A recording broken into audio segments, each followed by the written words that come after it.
এতিয়া চাওক এইটো মোৰ পাইপটো দেই, যেনেকৈ যি কৰিলেও মানে পানী নোলায়, এনেকৈ মানে অলপ অলপ পৰি থাকে। কেতিয়াবা এটোপাল দুটোপাল পৰে পানী। লোকৰ যেনেকৈ মানে গা ধুৱে, কাপোৰ ধুৱে, পানী মানে খাবলৈ লয়, মোৰ মানে নাই। প্ৰথমতে যিটো অৱস্থাত পানী আহিছিলে, ইয়াত কাও নাহিছিলে, হা পানী আহিছিলে। আজিকালি কি হৈ গ'ল, বেলেগে মানে চকু ডাঙৰ দেখিলে বাইকখন মানে দুদিনমান ধুলোঁ মই। তাৰপিছত পাইপ লগাই পিনে বাইকখন ধুলোঁ দুদিনমান। তাৰপিছত বাইক ধোৱা দেখি মানে ভাবিলে কি, পানী একদম বাইক ধুব পৰাকৈ পাইছে।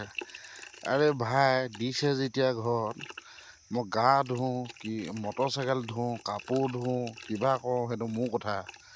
এতিয়া মানে পাইপৰ মাথাটো চেচ কৰি থৈ গ'লহি।